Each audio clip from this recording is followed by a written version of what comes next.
Saint Dominique Savio. Il est le patron de la jeunesse, de toute la jeunesse du monde. Sa vie, qui a été racontée par Saint Jean Bosco, l'un des grands éducateurs du XIXe siècle, est un modèle de toutes les questions que peuvent se poser les chrétiens en ce qui concerne d'abord l'enfance. Est-ce que l'enfance peut être sainte et d'une sainteté volontaire? Et deuxièmement, en ce qui concerne la mort, l'heure de la mort, le paradis, l'autre monde, parce qu'il s'avère que, après sa mort, par de nombreuses apparitions à Saint Jean Bosco, il lui a raconté sa vie au ciel. Et la première question qui se pose face à nos frères protestants, nos frères séparés, comme disait saint François de Sales, c'est est-ce qu'il faut baptiser les bébés? Eh bien, saint Jean Bosco y répond. Le baptême, finalement, le baptême n'a de valeur, le baptême sacramentel n'a de valeur que lorsqu'il est demandé par les parents et accompagné par les parents à travers leur vie de prière. Alors l'Esprit Saint descend dans l'enfant et, véritablement, peut le conformer à sa grâce. C'est ce qu'a vécu ce petit enfant, Saint Jean Bosco. Ses parents sont des Italiens. Ils habitent pas loin de la région de Turin. Ce sont des gens simples, mais profondément honnêtes. Charles Savio, il est forgeron. Et sa maman, qui a 22 ans, eh bien, elle est profondément croyante. Elle a eu le malheur, malheureusement, de perdre son premier bébé après sa naissance, au bout de 15 jours. Et ça l'a laissée bouleversée.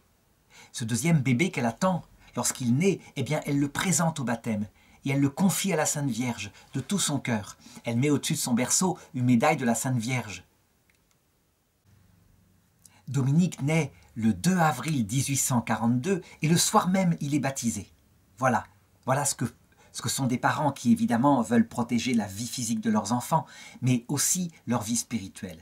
Ainsi, à la demande de la maman et du papa, l'Esprit Saint vient dans Dominique. Ensuite, tout au long de son enfance, eh bien, avec sa maman, il prie. Et le petit enfant apprend dans ses bras, puis sur ses genoux, à prier le ciel. Tous les soirs, en famille, le père et la mère disent le chapelet complet. Et dès qu'il le peut, vers l'âge de 4 ans, eh bien, il se joint à eux, il les accompagne et il récite la fin des Je vous salue Marie. Le père lui demande s'il n'est pas fatigué, c'est long un chapelet. Et non, il veut rester. Et c'est ainsi que, je dirais, porté par le climat familial, ce petit Dominique Savio, vers 4 ans déjà, se retire parfois dans la grange, il se cache, et quand sa maman le trouve, il explique qu'il s'adresse au bon Dieu et que le bon Dieu lui répond dans la prière. À l'âge de 7 ans, il apprend que Don Zucca, le curé d'une paroisse voisine, cherche un enfant de chœur pour la messe du matin, parce qu'à l'époque, il y a encore beaucoup de ferveur en Italie, et les gens souvent, à la messe, très tôt, à 7 heures, y vont avant d'aller à leur travail. Eh bien, Dominique supplie son père de le laisser y aller, de le laisser servir la messe. Son père lui répond « Mais personne ne sera levé, tu devras te lever tout seul et marcher à pied vers la paroisse. » Eh bien, il insiste, et il obtient la permission. Le curé le trouve bien jeune. Il faut savoir qu'à cette époque-là, on ne fait sa première communion que vers 11-12 ans. Eh bien lui, il sert la messe. Et quand il arrive, l'hiver, qu'il a neigé, qu'il marche et que le curé n'a pas encore ouvert l'église, eh bien il le trouve souvent agenouillé à la porte en train de prier et d'attendre la venue du curé. Alors je sais que la plupart des personnes qui vont entendre cela diront « Bien, les enfants sont fervents parce qu'ils croient en tout. Ce n'est pas une foi personnelle. » Ils n'ont pas tout à fait tort, la plupart du temps. C'est à l'adolescence, par un choix libre, qui sera d'ailleurs ratifié par la confirmation, que, je dirais, une foi personnelle naît. Mais pour Jean Bosco, sans doute, c'est un petit peu différent. Sans doute parce qu'il a un contact personnel, lui, avec le Seigneur, et il est volontaire, donc il ne l'abandonnera pas. Très vite, alors qu'il sert la messe, il va voir son curé et il lui demande la permission de lui aussi faire sa première communion. C'est quelque chose, je le dis, qui n'est pas habituel. Le curé, il a le pouvoir, évidemment. Il sait que Dominique connaît bien son catéchisme et il a vu sa ferveur. Alors il lui annonce tout de go que d'accord, il fera sa communion pour la Pâque suivante. Il aura 7 ans. Donc, quelle avancée! Ce n'est que beaucoup plus tard, le pape Saint Pie X, voulant lutter contre le jansénisme, qui avait un tel sens du péché de l'homme que, pratiquement, on ne pouvait jamais communier. Eh bien, ce sera Saint Pie X qui, pour lutter contre cette hérésie morale, instituera la communion plus tôt et aussi une communion plus fréquente. Il faut que l'humilité, certes, existe, mais elle doit toujours être accompagnée d'un amour joyeux, du désir de recevoir le Christ. Et c'est l'équilibre entre ces deux vertus qui fait un chrétien. Alors Dominique se prépare très sérieusement à sa communion. Il se confesse la veille, et non seulement content de s'être confessé pour des petits péchés d'enfant, évidemment, il n'y a pas grand-chose, eh bien, il se met à genoux devant ses parents, et il leur demande pardon pour ses péchés.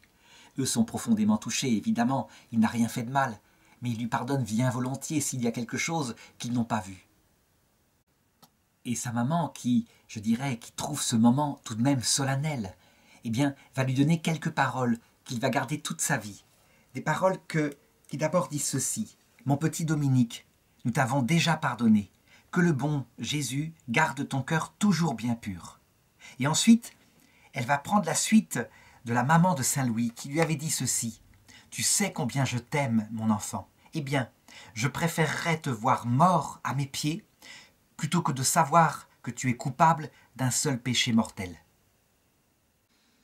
Le hasard fait que pour cette première communion, il va la faire dans l'église même où a été baptisé Saint Jean Bosco, celui qui l'accueillera un peu plus tard. Évidemment, il ne le sait pas, mais il prolonge son action de grâce. Il est intériorisé. C'est une chose que les gens constatent déjà alors qu'il n'a que 7 ans.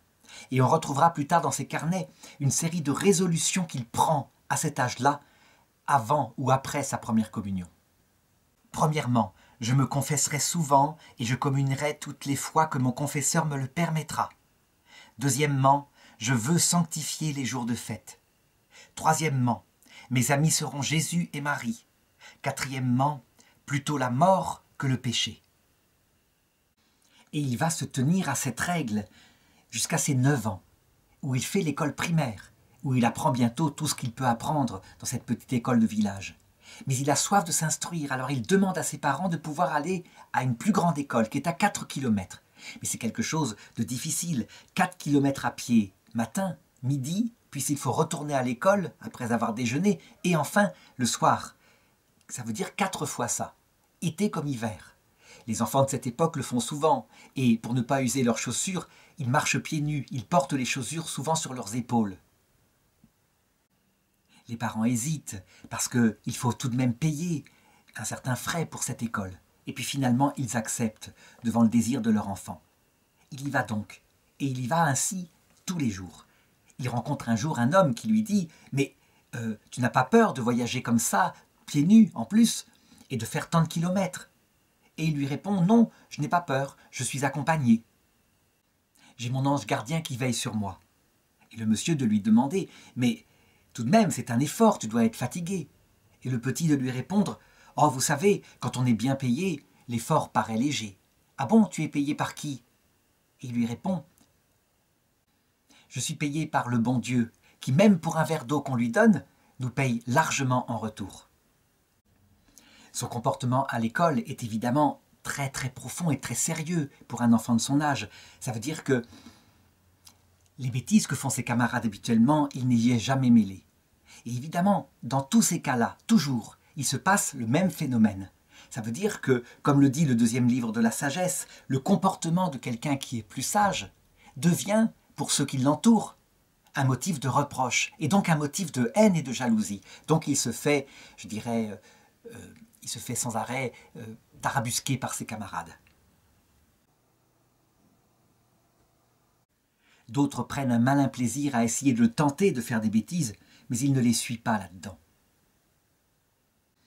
Il est peut-être trop sérieux, et Saint Jean Bosco, lorsqu'il se fera son éducateur, eh bien, assouplira ce défaut peut-être, cette trop forte maturité pour son âge. Il doit rester un enfant tout de même, parce que celui qui tend trop son arc finit par le casser.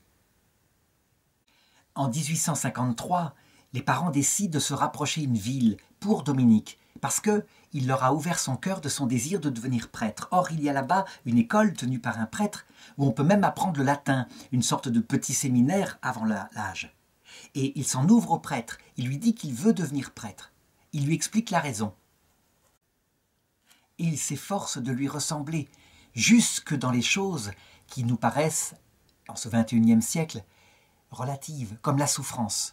Par exemple, à un moment donné, dans une de ses classes, les camarades décident de faire une bêtise, on est en plein hiver, ils chargent le poêle que le prêtre avait chargé avec du bois pour le lendemain, avec des cailloux et même des boules de neige. Évidemment, le prêtre essaye d'allumer le feu le matin et le feu ne prend pas. Il regarde et il voit cette bêtise qui a été faite par les enfants, donc il demande qui a fait ça, qu'il se dénonce. Et tous unanimement de dénoncer Dominique. Le prêtre va faire Dominique, il est surpris, il connaît parfaitement à quel point il est sage.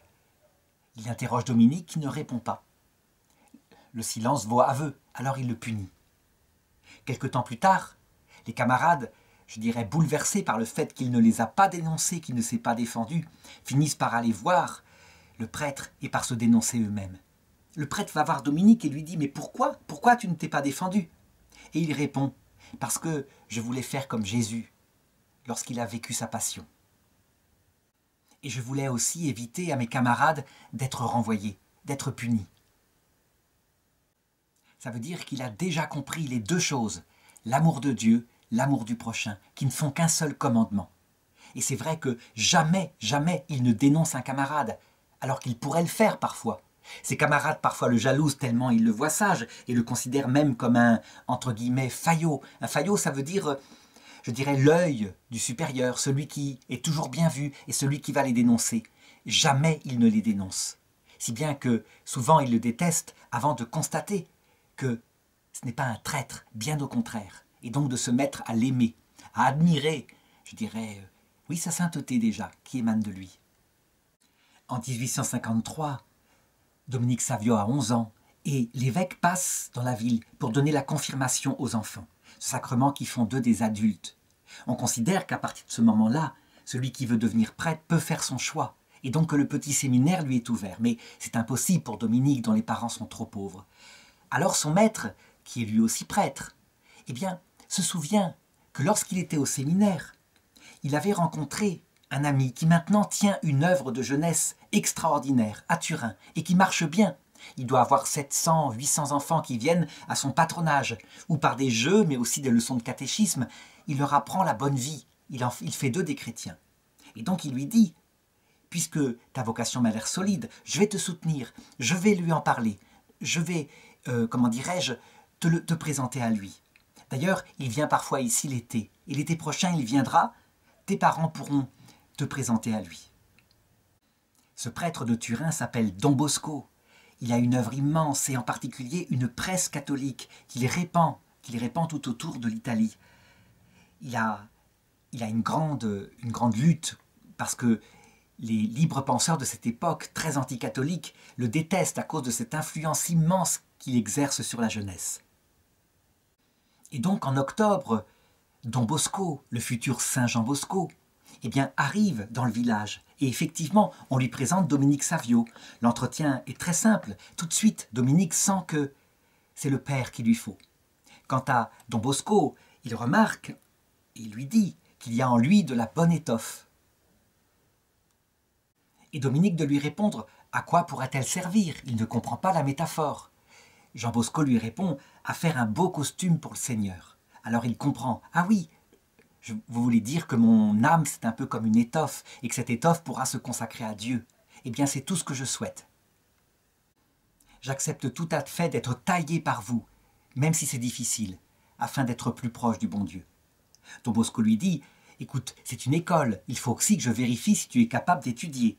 Voilà, je te donne un article de journal qui est là, tu le lis, et demain, tu m'en feras un résumé, tu m'expliqueras son sens. » Dominique Savio se retire quelques minutes pendant que Don Bosco continue de parler avec ses parents. Et quelques minutes plus tard, il revient auprès de Jean Bosco et lui dit « Voilà, je vais vous faire le résumé maintenant. » Il lui fait un résumé parfait. Jean Bosco lui pose des questions sur le texte. Il répond avec une très grande intelligence. Alors il lui dit « Eh bien, tu as devancé, je dirais, le temps que je t'avais donné pour préparer ce texte. Je devance aussi le temps pour que tu rentres dans mon école. Tu pourras rentrer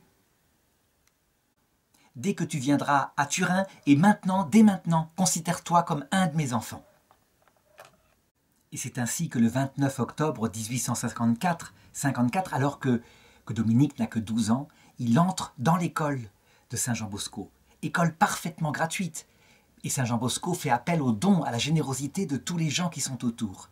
Et c'est ainsi qu'il peut commencer à s'instruire et même à se préparer au sacerdoce. Évidemment, dans ce petit séminaire, il n'est pas question de forcer les jeunes. Ils reçoivent une éducation intellectuelle, une éducation à la piété, mais ils peuvent partir s'ils le veulent. Il arrive en diligence dans cette grande ville de Turin, une ville qu'il n'a jamais vue. Il n'a jamais vu une si grande ville, une ville ouvrière, une ville où se côtoie une très haute bourgeoisie, mais aussi des gens très pauvres. Il finit par arriver à l'institut de Jean Bosco. Il demande à voir le père qui le reçoit. L'entretien est très familial, très simple, comme sait le faire Jean Bosco. Il y a dans son bureau un portrait de Saint François de Sales, avec une phrase qui est écrite au-dessus en latin et qui dit ceci: Da mihi anime cetere tolle. Et évidemment, Jean Bosco remarque que l'enfant regarde ce portrait de ce saint si doux. Ce saint qui, par une prédication de la vérité et une douceur totale dans sa prédication, a pu ramener à l'Église des milliers de calvinistes pourtant très hostiles au papisme, comme il le disait. Ça se passait au XVIe siècle. Dominique Savio, qui a déjà fait du latin, comprend la première partie de la phrase « Donne-moi des âmes ». Mais il ne comprend pas la seconde partie. Et le Père lui explique « Et moi je te donne tout le reste. Cetere tolle ». Ça veut dire que c'est un marché. Tu me donnes des âmes que je peux ramener vers toi, Seigneur. Et en échange, toute ma vie, tout le reste, je te le donne. C'est un marché formidable, qui va tout de suite plaire à Dominique Savio. Jean Bosco, évidemment, l'envoie tout de suite avec ses camarades pour qu'il puisse jouer avec eux, qu'il puisse se joindre à eux. Il lui dit bien d'aller jouer avec eux. Mais lui, je dirais, il a le sens toujours, ce sens très sérieux de son devoir, ce devoir d'État. Tous les sermons qu'il suit, donnés par Jean Bosco, il les applique. À un moment donné, ça se passe juste après la proclamation du dogme de l'Immaculée Conception, grande fête dans l'Église catholique qui a lieu le 8 décembre 1854. Jean Bosco fait un sermon aux jeunes. Il leur parle de la sainteté qui est une exigence pour tous. Ils sont appelés à devenir saints.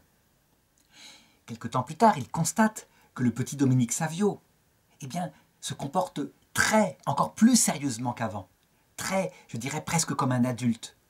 Et il repère qu'il joue de moins en moins avec ses camarades, qu'il se retire dans un coin, sans doute pour prier, pour méditer, etc.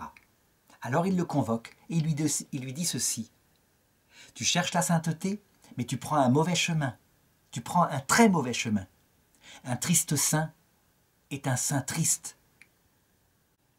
Et un saint triste est un triste saint. » Dominique Savio va retenir la leçon. À partir de ce jour-là, je dirais, il se détend. Il renonce à cette espèce de sens de la sainteté un peu janséniste, comme ça courait à l'époque. Il se rend compte que l'amour de Dieu et l'amour du prochain peut être joyeux. À partir de ce jour-là, il devient le meilleur camarade. Il ajoute aux blagues de ses copains, évidemment, toujours dans le bon goût. Jamais dans la désobéissance. Il sait se donner des limites, ce qui n'est pas facile à cet âge-là. Évidemment, en voyant ce changement de comportement, ses camarades se mettent à l'aimer. Il n'est plus pour eux un objet, je dirais, de jalousie et de haine, ou quelqu'un qui s'oppose à leur comportement. Il le fait beaucoup plus simplement par sa joie de vivre, et du coup, il les entraîne avec eux vers un bon comportement. Je voudrais raconter une anecdote qui se passe à peu près à cette époque-là. Deux grands de la classe ont décidé de se battre en duel. Je ne sais pas ce qui est arrivé comme conflit, toujours est-il que la haine est totale, aucun ne cède. Et le duel doit avoir lieu à coups de cailloux. Chacun aura 5 cailloux qu'il pourra lancer contre l'autre, à la figure, où ils le veulent. Évidemment, quand Dominique Savio apprend ça, il veut arrêter leur duel. C'est immédiat. Il essaye de les réconcilier, mais rien n'y fait, la haine est trop forte. Alors il leur dit ceci: « Moi je vous servirai de témoin, vous pourrez vous battre, mais je vous demande pour cela que vous acceptiez une condition. » Les autres répondent « D'accord, tout ce que tu veux, à condition que tu ne nous empêches pas de nous battre. » Et Dominique Savio accepte. Arrive le jour du duel, qui se fait un petit peu dans la tradition des chevaliers, donc en dehors de l'école, avec comme témoin Dominique Savio. Et voilà qu'il leur pose sa condition. Il leur dit ceci. Il leur montre un crucifix qu'il tient en main et il leur dit « Avant de vous battre, je vous demande simplement de regarder ce crucifix et de prononcer cette parole. Jésus, toi qui étais innocent, tu es mort pour nos péchés, et moi maintenant, j'ai décidé de me venger. Et ensuite il se met à genoux, et il dit au plus grand, frappe, frappe le premier, mais frappe-moi, moi. L'autre répond, mais tu n'as rien à voir avec cette histoire, c'est pas toi qui es responsable. Seulement, ils sont touchés par son comportement. Et Dominique Savio leur répond, alors donc, vous seriez prêt à ne pas me frapper puisque je n'ai rien fait. Par contre, vous seriez prêt à risquer le salut de votre âme pour une insulte, quelque chose qui s'est passé entre vous?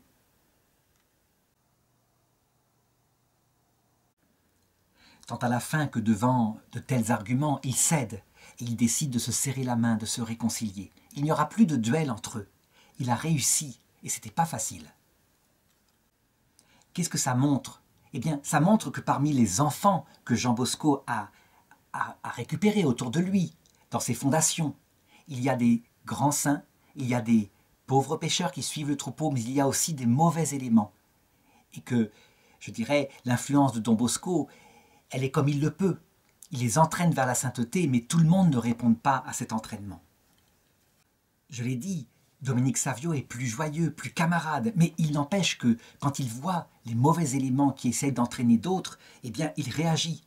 Il fait parfois des remarques, ce qui lui amène un jour à recevoir en pleine figure un coup de poing de la part d'un de ses coquins à qui il avait fait une petite remarque. Une autre fois, voilà qu'on introduit dans l'école de Jean Bosco des revues pornographiques, des dessins comme ça. Qu'est-ce qu'il fait? Il s'en saisit et il les déchire en disant ceci. Si tu apportes à ton moulin du blé pourri, tu n'en sortiras que de la farine avariée. Ici, nous voulons rester propres. Ne viens pas nous empoisonner avec tes saletés. Évidemment, ça ne lui attire pas que des amitiés, et donc certains, véritablement, le considèrent comme un dénonciateur potentiel. Ça recommence comme quand il était petit. Mais là-dessus, il ne cède pas. En tout cas, il entre maintenant beaucoup plus dans une œuvre apostolique. Ça veut dire que, devant les mauvais éléments qui pourraient faire basculer l'œuvre de Jean Bosco, il décide avec des camarades de créer une compagnie de l'Immaculée Conception. Ça veut dire un petit groupe de camarades qui prient ensemble, qui confient à la Sainte Vierge Immaculée leur propre pureté, leur propre comportement. Et il attire des jeunes avec lui. Cette compagnie va être appelée à se développer. Il ne veut pas en être le supérieur, même si c'est lui qu'en a eu l'idée. Et voilà qu'un autre garçon, qui est aussi très pieux, le jeune Rua, qui d'ailleurs deviendra prêtre et deviendra le premier successeur de Jean Bosco. Eh bien, en 1856, la compagnie en question est fondée. Elle se fonde sur la prière, les sacrifices, la charité fraternelle envers le prochain.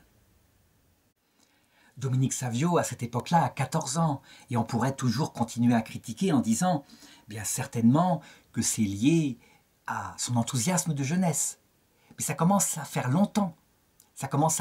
Il a largement dépassé l'enfance. On sent maintenant que c'est sa propre volonté qui est partie vers la sainteté. On ne peut pas savoir ce qu'il y a dans son cœur, évidemment. Seul le Seigneur peut le manifester, et il va commencer à le manifester. C'est ce dont témoignera plus tard Jean Bosco. En effet, à partir de cette période-là, eh bien, Dominique Savio commence à avoir des rêves prophétiques, des rêves prémonitoires qui lui annoncent. Un petit exemple, un exemple qui n'est pas encore réalisé, mais tout de même.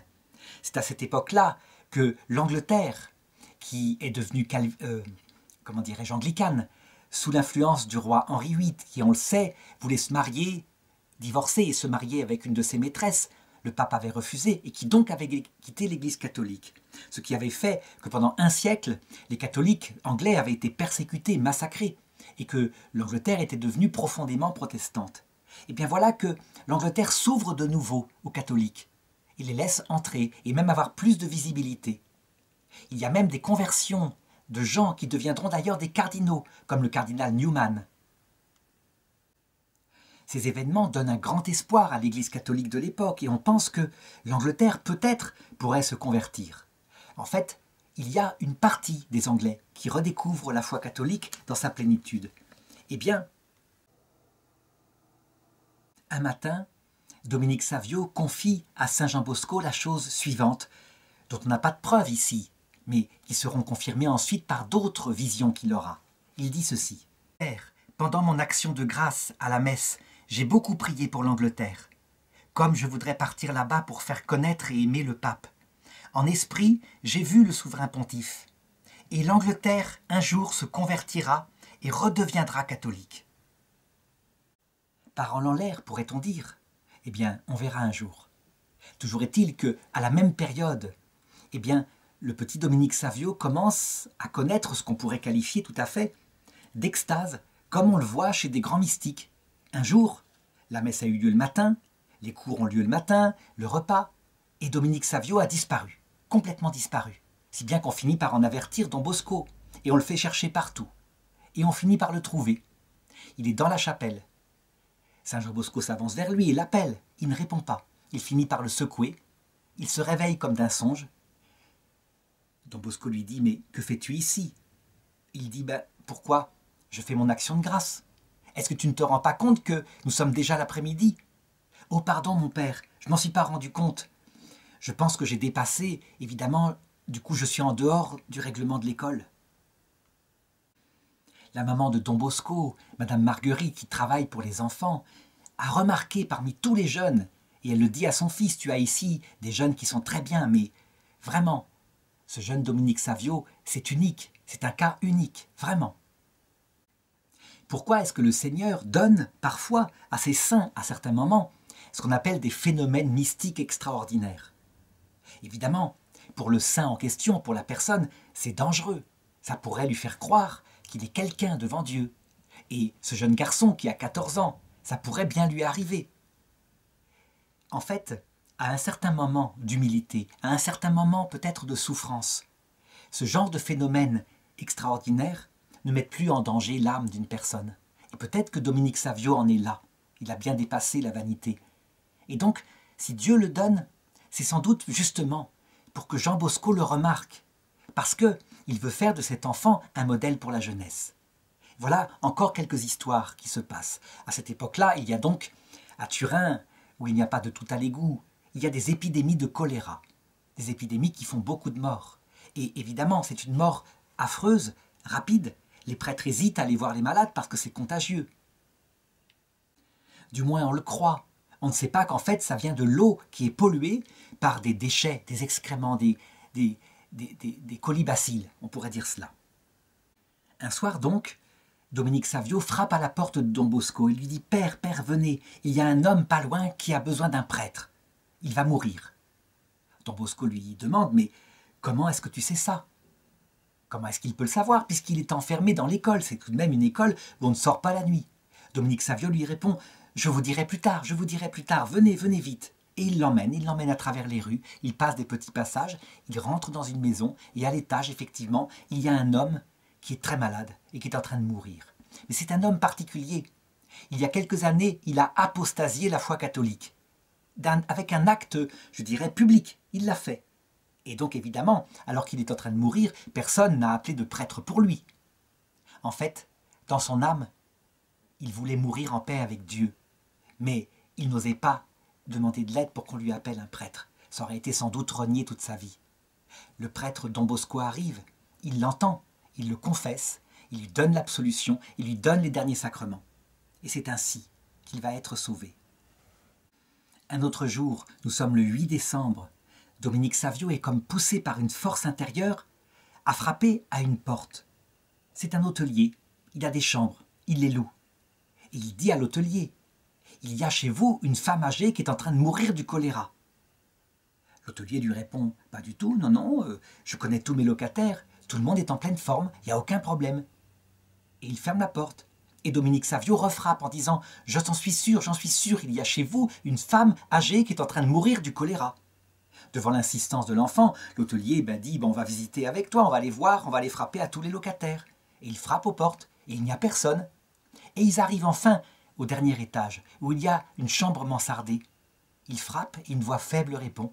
On ouvre la porte, il y a là une vieille femme qui est atteinte du choléra, qui est en train de mourir, qui voulait appeler un prêtre, mais qui n'y arrivait pas, tellement elle était malade. On appelle le prêtre en urgence, qui la confesse, qui lui donne les sacrements, et elle peut mourir toute comme ça en paix. Ça, Ça, c'est ce qu'on appelle des phénomènes mystiques extraordinaires.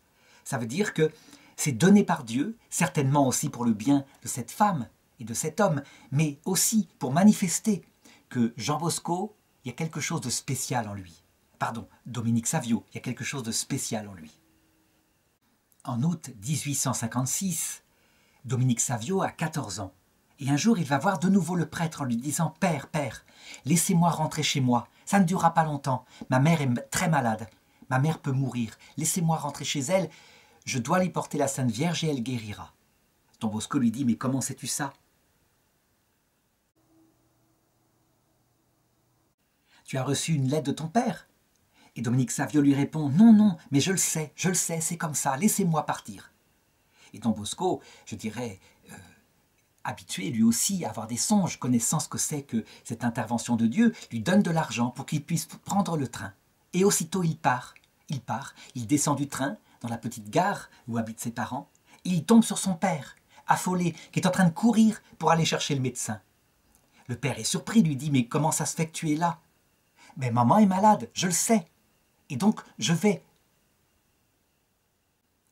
aller la voir, et ne t'inquiète pas, le Seigneur va la guérir. » Il se précipite vers la maison et effectivement, sa mère est très malade. En fait, elle est enceinte et, je dirais, ça se passe mal. Il y a du sang, etc. Il passe autour de son cou une médaille de la Vierge, il l'embrasse, il lui annonce que la Sainte Vierge va la guérir et aussitôt, il reprend le train pour retourner à Turin. Et effectivement, quand le médecin arrive, appelé par le père quelques heures plus tard, il trouve la maman en pleine forme et même le bébé qui est né. Et il se demande « Mais pourquoi m'avez-vous appelé ? Tout va bien ?» Et on lui raconte alors ce qui s'est passé. Arrive ensuite l'année scolaire 1856-1857. Dominique Savio a 15 ans et sa santé se dégrade. Don Bosco l'a souvent renvoyé à la campagne où l'air lui fait du bien. Peut-être que c'est l'air de Turin avec toutes ces usines, ces fumées qui jouent sur sa santé. Mais cette fois, Dominique Savio lui dit « Je ne resterai pas longtemps sur terre, vous savez, père. » En fait, il a offert sa vie pour le salut des pauvres pécheurs. Et Jean Bosco reçoit cela. Il veut tout de même le renvoyer chez lui quelque temps en pensant que peut-être, de nouveau, sa santé s'améliorera. Mais lui semble vouloir dire au revoir une dernière fois à ses camarades. Il préside la dernière réunion de la confrérie de l'Immaculée Conception. Et là, il donne à chacun un conseil profond, spirituel, en ce qui concerne l'avenir spirituel. Puis ce sont les adieux avec Don Bosco. Il lui dit « C'est fini, père, je ne vous reverrai plus sur cette terre. » Et Don Bosco comprend et est tout ému, il le croit. Et il lui répond encore « Vous verrez, Don Bosco, du paradis, je viendrai vous voir et je vous aiderai. Et puis, je prierai tellement pour tous mes camarades que j'ai tant aimé. » Il lui annonce qu'il viendra le voir. On va voir de quelle façon il va réaliser cette promesse. Il prend le train, il revient dans son village, et là on appelle le médecin. C'est un médecin de campagne de l'époque. On ne sait pas du tout ce que c'est que les maladies infectieuses, etc. Toujours est-il qu'il prend une décision qui est exactement à l'inverse de ce qu'on ferait actuellement. Il décide de lui administrer 10 saignées. La saignée et les cautères, on peut dire aussi les ventouses, c'est un petit peu la médecine du Moyen-Âge, mais c'est comme ça. Donc on lui retire du sang, ce qui diminue un peu plus ses forces. Bien évidemment, il ne va pas mieux du tout. Toute la famille est là, qui entoure le lit, qui l'accompagne dans ces derniers moments. Et il leur laisse des promesses, il leur dit ceci. « Du ciel, maman, je pourrai veiller sur toi et protéger mes petits frères et mes petites sœurs. Ne t'inquiète pas, maman, je te serai bien plus utile encore que quand j'étais sur terre. » Son papa souvent vient le voir, il retourne de son travail et lui demande « Dominique, est-ce que tu as besoin de quelque chose ?» Et il lui répond « Papa, j'en ai plus pour longtemps, mais je suis heureux, je suis si près de Jésus. » Des voisins lui rendent visite et Dominique leur dit simplement « Au revoir, au paradis. Quand on a Jésus comme ami, on n'a peur de rien, pas même de la mort. Dites-le à tous. » Le matin du 9 mars 1857, il respire de plus en plus difficilement. Il appelle son père et lui dit « Papa, c'est le moment. » Et son père, désolé, lui dit « Mais que veux-tu? Que puis-je faire pour toi ?» Il lui répond « Prends mon livre de messe et lis-moi les prières de la bonne mort. » La maman est appelée, elle se met à pleurer. Il lui répond « Ne pleure pas maman, je vais au paradis ». Et alors le papa, très courageux, lui lit ses prières, que je vais lire maintenant, qui sont tout à fait faites pour préparer à la vie éternelle. « Quand mes pieds, immobiles, m'avertiront que ma course en ce monde est près de finir, miséricordieux Jésus, aie pitié de moi. Quand mes mains tremblantes ne pourront plus vous serrer, ô Jésus, crucifié, aie pitié de moi. Quand mon âme paraîtra devant vous et qu'elle verra pour la première fois l'éclat de votre majesté, ayez pitié de moi, afin que je chante éternellement vos louanges. » Sa mort va ressembler trait pour trait à la mort, un peu plus tard, de Sainte Thérèse de l'Enfant Jésus. Il est là, ses paroles le consolent, il se réjouit.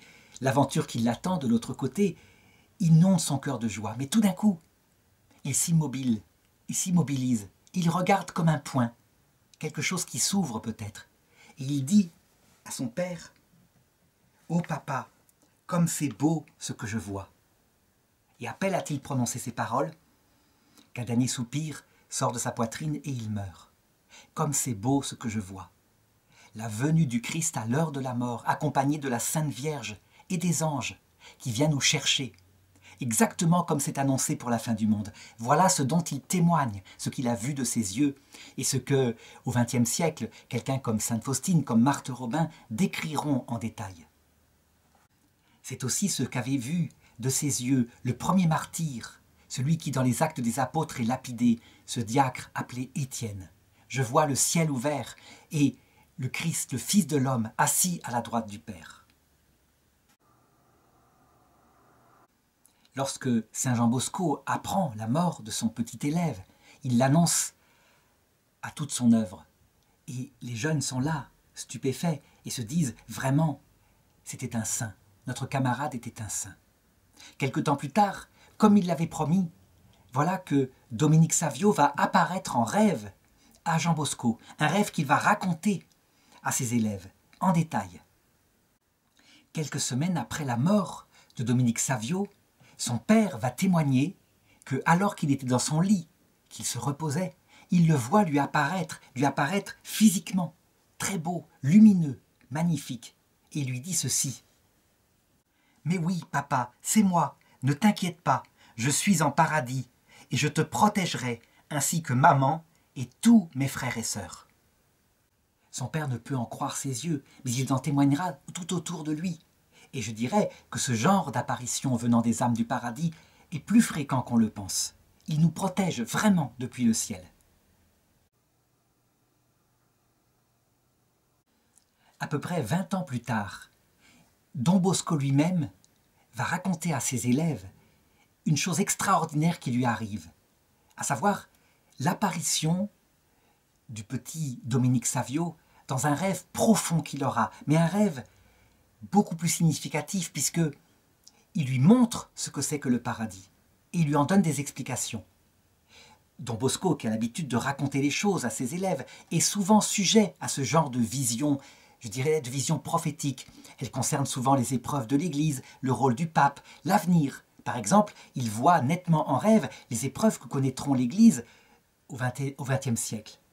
Il voit aussi les remèdes à ces épreuves. On appellera ça le rêve des trois blancheurs, Jésus, Marie et le magistère du pape, sur lequel l'Église doit s'appuyer pour passer ce mauvais cap. Eh bien, Dominique Savio lui apparaît, et voilà ce qu'il se passe. « Mes enfants, il me sembla être sur une colline. J'étais en bordure d'une grande plaine transformée en jardin, d'une incomparable beauté.